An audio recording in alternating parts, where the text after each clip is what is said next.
What's up, everybody? So we are back at it again. Delilah, season one, episode three, sometimes apart. I'm loving this show. This show is good drama. I'm loving this shit.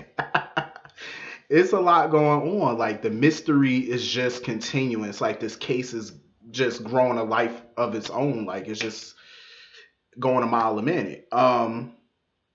I'm gonna need Delilah's brother Nate to wisen the fuck up real quickly. Like Nate is acting super slow. Like he is acting very dense, very slow. Like you stuck on stupid. Like come on, bro. Like he sat there, called Delilah while she was in a meeting, pissed off at her for going to Christine. I'm like, why are you mad at her for looking out for you? You're her brother. Like she's gonna look out for you because your wife ain't shit. So she went to the VA to go see Nate, and he acting like he got an attitude, like he don't want to see her or whatever. And she basically told him, obviously something's going on between Christine and your friend Andre. Something's going on. They're clearly fucking. Obviously, because why is he at your house early in the morning and your wife is there with her robe on and stuff like that? Like they're fucking, obviously. And Nate's sitting there acting so stupid. No, he introduced us. That's how we met and yada yada yada. Delilah was like, I don't give a fuck how y'all met. Like something going on. Like your wife is living off of your money in your house, smashing your friend, your alleged friend. And you're just sitting there like everything is everything, like you don't believe it. Like your wife is so faithful to you. Please. Like he done lost his damn mind. I'm like, boy, wake up and smell the damn Folgers. Okay? Your wife is creeping with your supposed to be friend. Stop acting slow. So now he wants to sit there and be petty and call their daddy over to Delilah's house to come pick up Dion. Talking about some he gonna go stay with the dad or whatever. I'm like, why would you be petty like that and remove your son from a home that he's clearly thriving in, a home that he's happy in, just to spite your sister? Like just to be petty. You know what I mean? Like grow up. Like you're mad because she's trying to look out for you. And on top of that, you called your father to go get him. Why didn't you call your ain't shit wife? That's the boy's mother. Why didn't you call her to come get him? And she can take him home. No, she's at your home playing footsies with your friend. But you called the daddy to come over there. And I'm glad Delilah handed him, his ass, their father. I really want to know the backstory about what's the issue between Delilah and their dad. I really would like to know that. I'm glad that they're slowly rolling that out, but I would really like the backstory because she just be looking at that man with all type of contempt. Like she just cannot stand him. And she just let him know, you're not, unless you come back here with a warrant, you're not taking him out of here. Because clearly he's happy here. He wants to stay here, so he's not going. I feel her in that. I'm glad she didn't, let him go with the daddy or whatever because her brother want to be a petty little bitch. I'm like, come on now. She trying to look out for your ass. Your wife out here acting like a little hoe. Jesus fix it. Nate need to wake the hell up. So anyway, moving on from that. Um, Gordon. Gordon Gordon continues to be an ain't shit father, ain't shit ex-husband, and even an ain't shit boyfriend. Like he just ain't shit. Like that's just how Gordon is. He just ain't shit. Like Delilah had to chew Marcus out because he don't went back to that damn park after she told him to stay away from there because apparently a boy done got shot there just a week ago and she don't want her son there, especially all hours of the night, which I totally agree. So she took his phone for about a week. And I hate how Marcus is trying to play his parents against each other. Because you know how kids do, well, if I was with my mama or if I was with my daddy would let me do it. Well, you ain't with your daddy. You with your mama. Because your daddy ain't shit. So you staying with your mom. And under her rules in her household, you're not to be out at that hour of the night and you're not to be at that park. But his little ass keep going to the park. So she took his phone. He talking about how am I gonna communicate? She was like, "Fool, you don't listen. So what you mean communicate? You don't even listen." I was like, you get him, you need to whoop his ass, but I guess. So she done called Gordon cussing his dumb ass out. Cause he's sitting there, I don't see the harm in it. She was like, a boy just got shot there. Well, that was that boy. That's not our son. Newsflash, dumbass, that could be your son.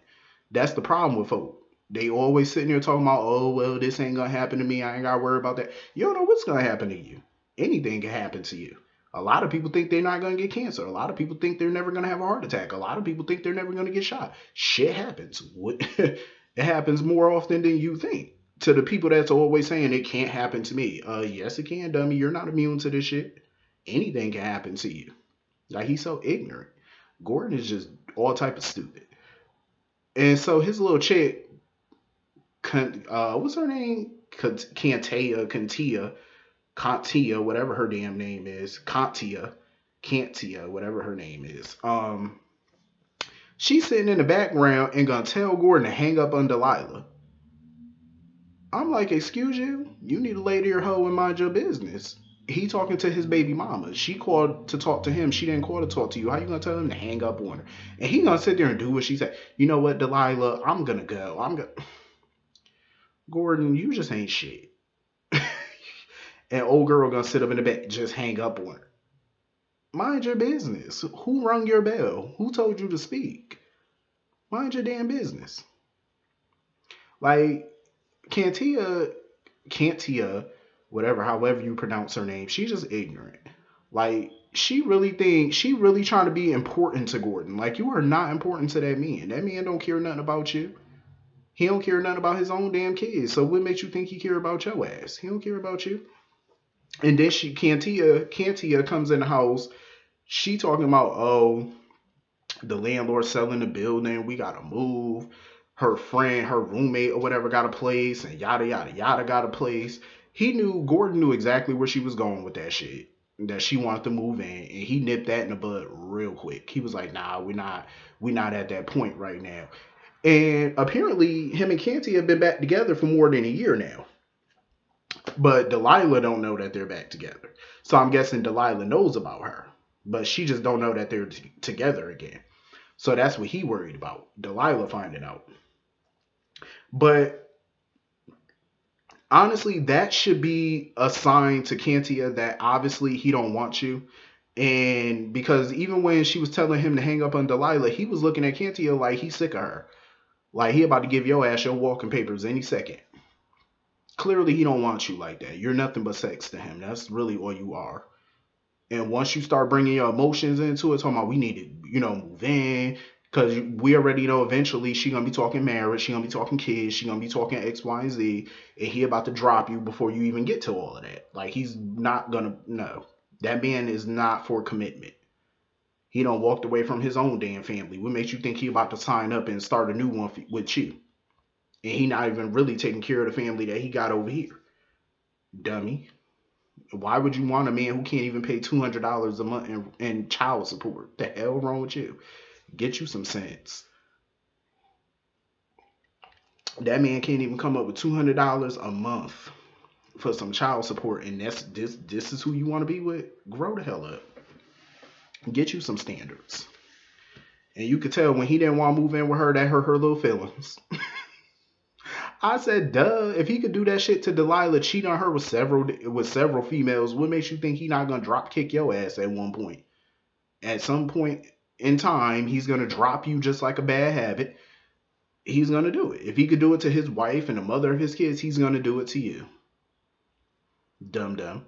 And I'm pretty sure she was probably fucking him while he was with Delilah. I'm sure of that. So if he's gonna do that to her, dummy, he's gonna do it to you too, fool. She don't think. I'm like, girl, grow up. Go do something else. So anyway, moving on from that. I like Demetria. I like her. She's on her shit. Like, I know a lot of people on Twitter was like, they don't trust her. I get it. You know what I'm saying? I get it. Because it's a vibe about her. I'm not going to lie. Sometimes it comes off like, she could be a spy for Osborne or Lockheed, whatever that law firm is or whatever. She looked like she could be a spy. So I totally get where people are coming from with that. But she be on her shit and she funny. I like her. Harper is definitely not feeling her. When Harper pulled up to the office and Demetria was sitting out there on the porch, she tried to tell me, hey, like she on time, like you early. I'm like, you are not early. The bus just came. She try to act like she early. I'm like, bitch, the bus came early, so you ain't had no choice but to come to work early because the bus was early. That's the only reason. So she come up in there talking about where my key, when I'm gonna get a key, like just straight bitching about a key. I'm like, Harper was annoyed as fuck. Harper was like, yeah, she just looking at her like, this ain't gonna work. Like, you could tell Harper do not like this girl. Um, but she definitely is impressing Delilah though, because when Delilah was bringing her up to speed on this whole Leah case, Demetria knew about Osborne Corporation. She knew about the company. She knew about Fred Osborne being the CEO. She knew about what year the company started. She knew about what the company does. Like she knew everything about that company. Like, you know what I'm saying? She impressed me. I was like, that's impressive. She be on her shit. I said, okay, kudos to you. So anyway,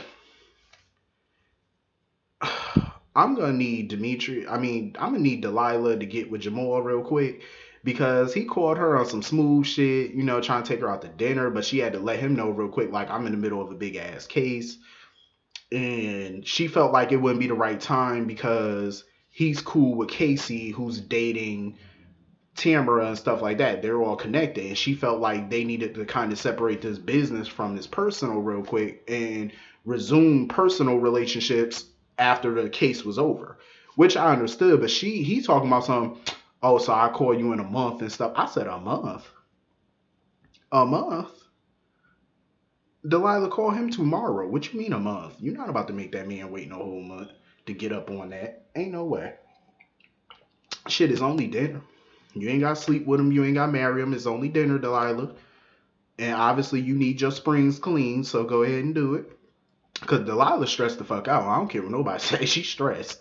She got to call Gordon and chew his ass out every single episode. She got to deal with these badass kids. She got to deal with her little stupid ass brother. She got to deal with her daddy. She got to deal with a lot of shit. This case, Leah, little lion ass, Tamara. She got to deal with so much shit. It's like she need a vacation. She needs some good sex. She need everything.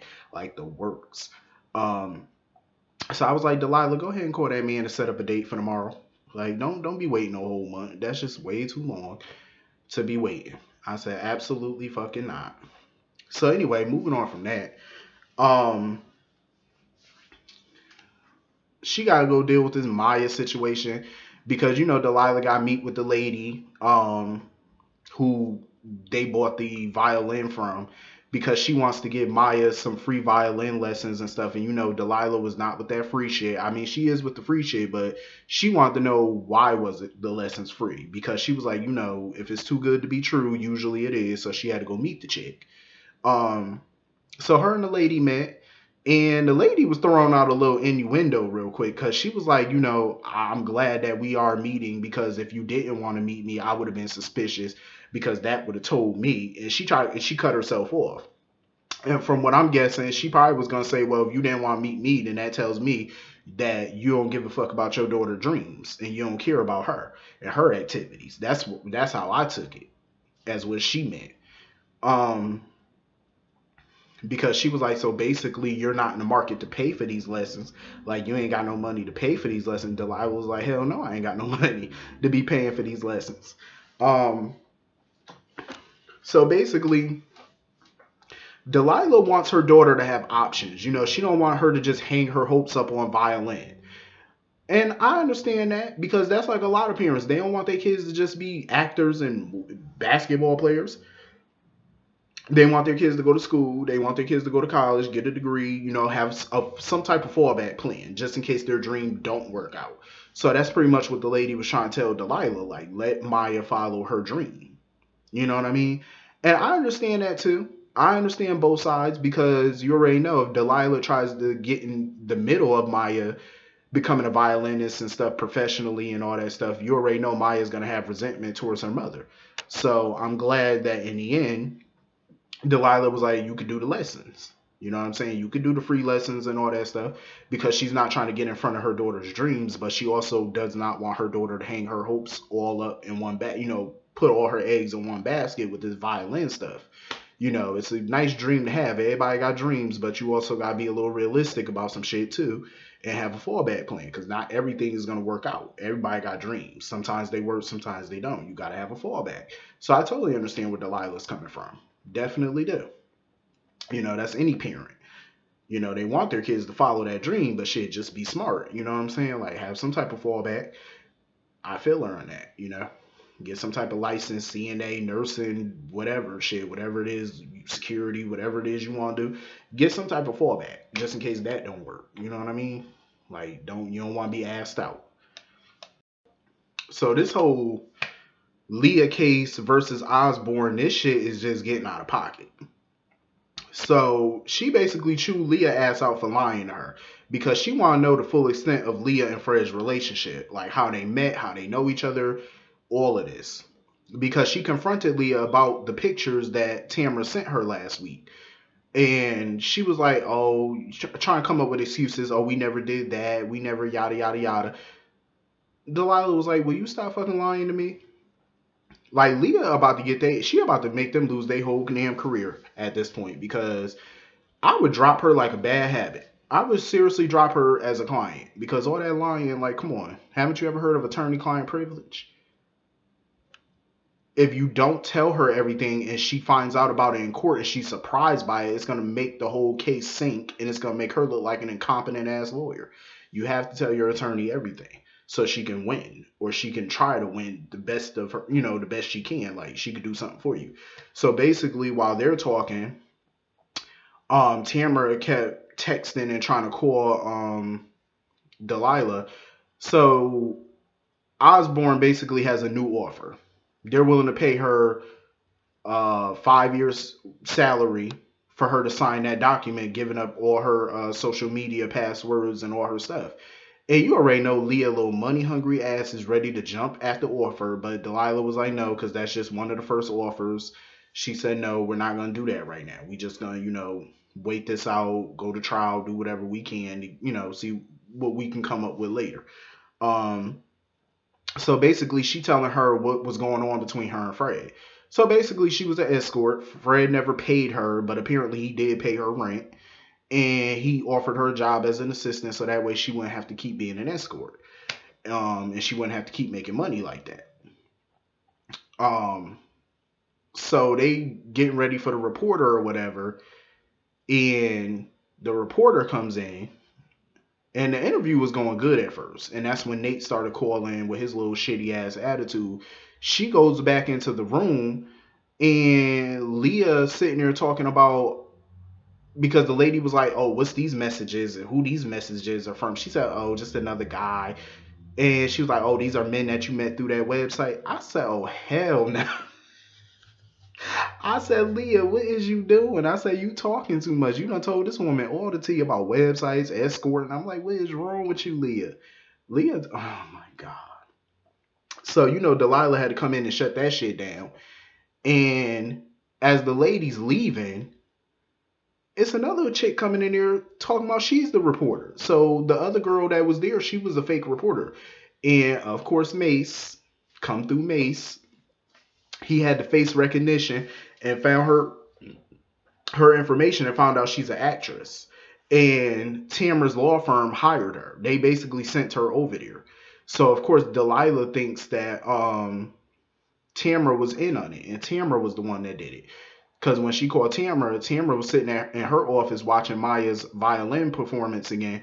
And she was yelling at Tamara about the whole thing. And Tamara was like, what the hell are you talking about? Tamara genuinely didn't know what the hell Delilah was talking about. So she got the interview sent to her via email or whatever, the recording. And she was pissed. And she took that shit to her boss. And her boss admitted, yeah, we sent her over there and whatnot. Because he was like, shit, all this underhanded shit, it ain't nothing that Tamara wouldn't have done if it wasn't her friend. And I believe that. I do believe that. I believe if this was anybody else, any other case, any other lawyer, Tamara would have been cutthroat as fuck. But I do believe she's trying to hold back because Delilah is her friend. She's not trying to be cutthroat with Delilah. You know what I mean? I do feel like Tamara definitely can be cold hearted in a case, but she's not trying to do that to her friend. She's trying to go at her the easy way, a way that she wouldn't do another attorney. I definitely agree with that. But I feel like Tamara needs to wake the fuck up, like, and clearly see that this racist ass firm that she working for and this racist ass client that she working for, they're trying to pitch you against your friend. They're trying to pit two black successful women against each other just so they can get the outcome they want. That's exactly what they're doing. And Tamara needs to see it. She need to quit that damn firm. But of course, when she was talking to Casey, she has no intention of quitting that firm. Obviously, because she likes the money, she loves what she do. But I'm like, you need to quit that firm. Go either start your own firm or go work for an African American firm, something. You know what I'm saying? Stop working for these racist ass folks. Just for a big paycheck. There's other firms that you can work for, you know, because she's sitting there talking about Delilah basically making her grow a conscience and shit. I'm like, shit, you need a damn conscience. You can't go around trying to destroy folk. Um. So anyway, Delilah and I had Mace over and stuff. They making, I think, what they call it, barbecue, spaghetti and meatballs or some shit. It sound good though. That shit sound blazing. Um. Delilah was just getting so many doorbell rings. Her daddy came over trying to take Dion, and then you got Tamara. Tamara came over with, some food. She came over with some chips and guac and all that, trying to basically talk to her about Jamal. I loved it because the way Tamara came in the house talking to her about Jamal, that's some Tony Child shit from Girlfriends. That's some shit Tony would have did. Every time I look at her, I just see Tony Childs. Um, So Delilah wasn't in the mood, and I do feel like it was bad timing, especially when her daddy just left there causing all type of trouble. I feel like it was definitely bad timing on Tamara's part. I mean, I do respect the fact that she came over there trying to, not deal with the business aspect that they're going through, the legal problems that they're having going against each other. She wanted to be on some friendly shit, try to, you know, smooth things over. And then when she was talking to Mace and stuff, Tamara was like, Mace, can you please, when I tell you Mace turned his head so damn fast, you would have thought that man had whiplash. Mace was not getting in the middle of that shit. Mace was like, "No, I'm good. I ain't about to tell her shit." Um, Delilah basically just was not in the mood. She just wanted Tamara to go. She was like, "Just go." But she, after Tamara left and stuff, you could tell Tamara was hurt. Like Tamara was definitely hurt because she did not want their friendship to be over. She did not want this case to affect their friendship. Like at all. And now she's seeing that it is affecting their friendship, whether she likes it or not. She's trying to separate business and personal, but she's seeing that that's not going to happen. Like shit is getting bigger. This case is getting bigger by the day. Shit, more information is starting to come out, and it's going to be a battle. It's going to be a huge battle. And if their friendship, I don't know if their friendship is going to survive after this. Who knows? Um, Only time will tell.